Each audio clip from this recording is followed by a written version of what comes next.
Joining me now for a closer look at what's playing itself out in that market scene is Makwe Masilela from Makwe Fund Managers. Makwe, a pleasure. Good afternoon. Good afternoon to you and to the viewers. Brilliant, Makwe. Not the best start to the week. I think, we got our PMI data today. China PMI data also out. And it just looks like we're off to a bit of a rough start in September, even though we're expecting the interest rate trajectory to change this month. Definitely, and it shows on starting with China that China still needs to do more to try to stimulate the economy. And back home here, it shows that as well that we've been celebrating and cheering up, the likes of load shedding that we have never had one, that at Transnet they continue to sort out issues. But it just shows you that the general economy, as much as it's not that bad, but it's not that very, very strong. And maybe hence their call that central bankers have to move a little bit faster so that we don't end up tipping all these economies into a recession. We are seeing, Makwe, based on the PMI data, I guess, that's out at this time, that maybe we are heading into some sort of an economic downturn. This is normal when we come out of an interest rate hiking cycle like one that we've seen there. But I'm wondering how markets are then starting to price in that prospect, or if markets have already priced in the prospects of the fact that there will be a recession of some sorts. Markets continue to lean more towards soft landing, though they don't overrule the possibility of a recession. And I think what we might rekindle, the recession fears, that's if the job numbers that will be getting on Friday continue to be very, very bad, then that might be an issue. But so far, I think most market participants are expecting more of a soft landing, but at the same time pushing, central bankers that, you don't have the time, we're not at liberty to start cutting, bit by bit. Probably we have to come with something more serious so that at least we can see this whole thing getting to be sorted out. Let's get into some company news now, Makwe. We've got quite a bit happening here at home.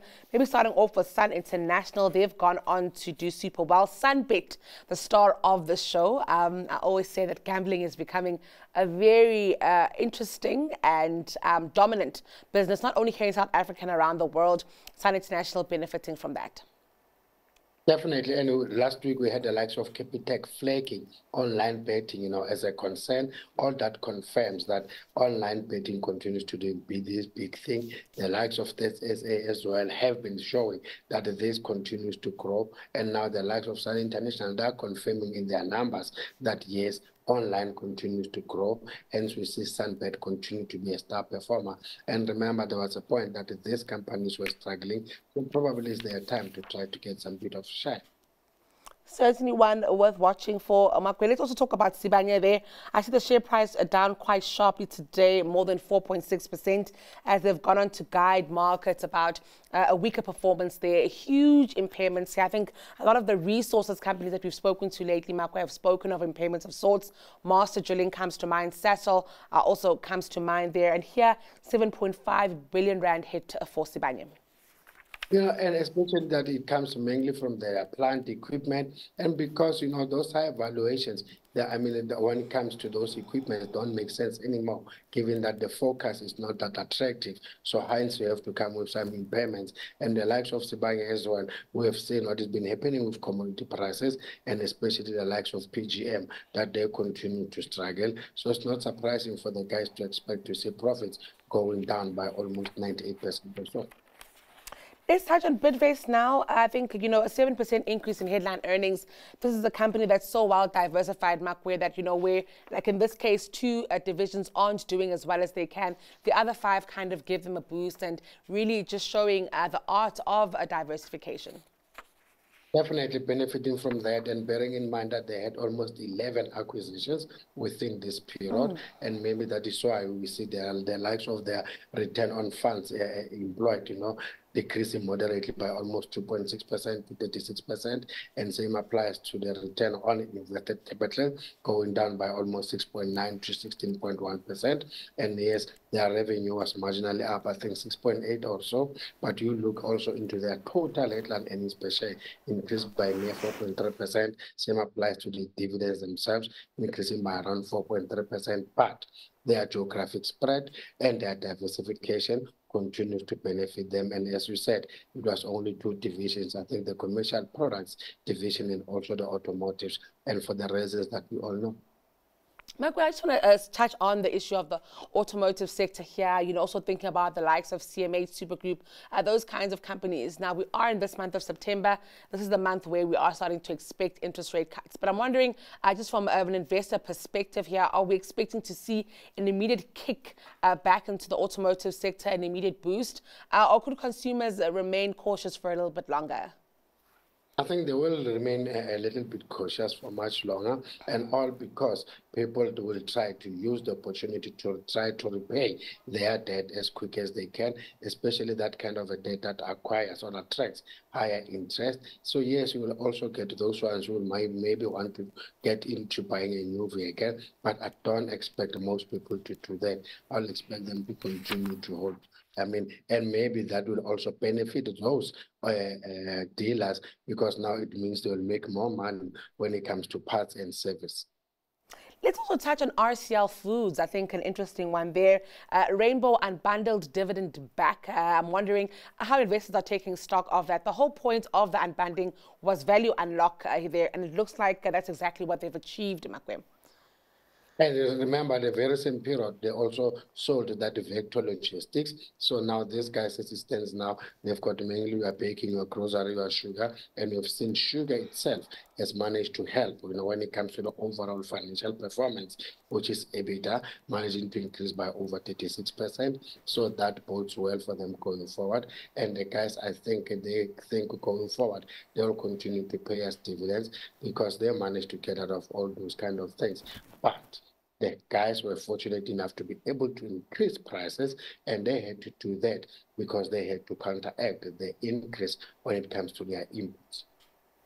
Okay, also keen to touch on you there with the oil price. I'm keen to get your thoughts on the numbers that we are seeing emerge from this commodity. What we do know, of course, is that we have seen strong enough numbers for us to support inflation continuing to moderate.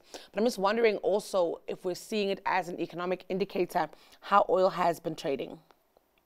Remember October, people think that OPEC Plus will start increasing supply, as they've been saying that they will start doing that. But we know the de facto leader of OPEC indicated a month or so back that, it's not cast in stone, meaning that decision can still be revisited. So we saw oil prices also reacting to that. And you're looking at what is happening with China. Their PMI numbers not that great.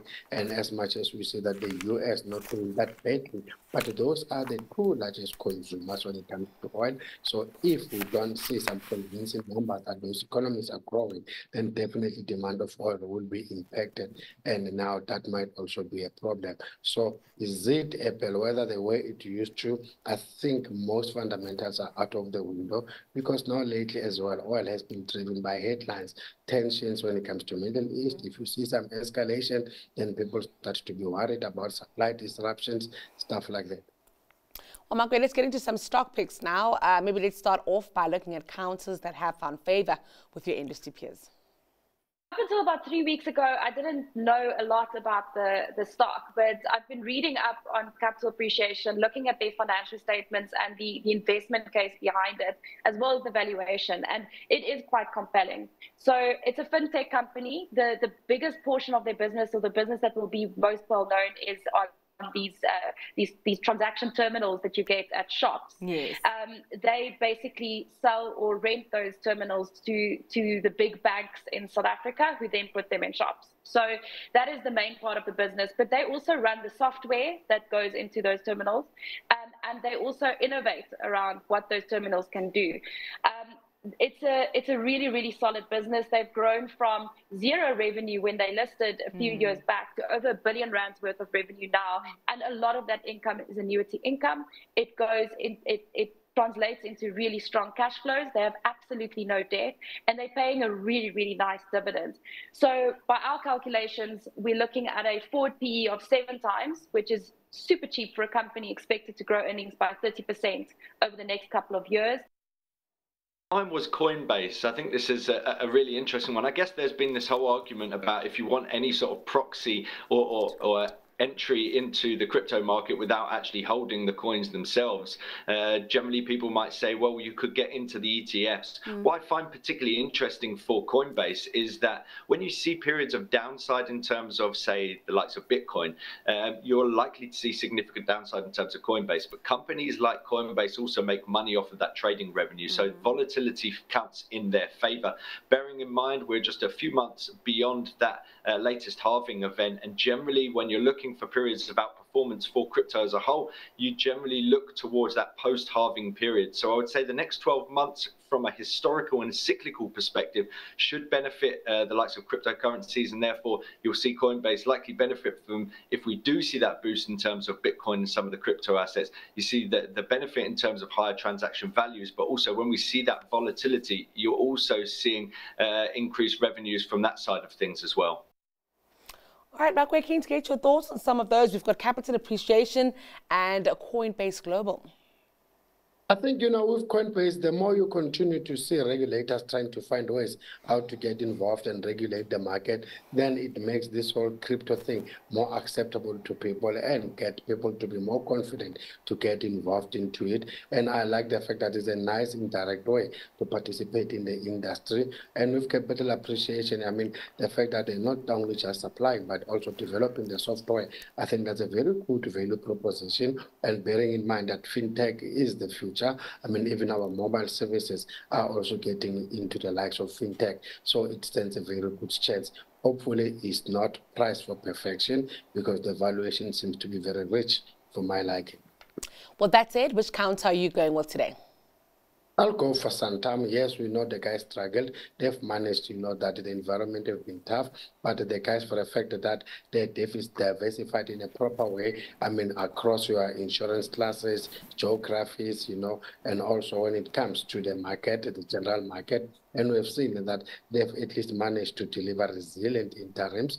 I mean, insurance revenue up 10%, profits and settlement and especially up 35%, and also managed to increase their dividend by 8%.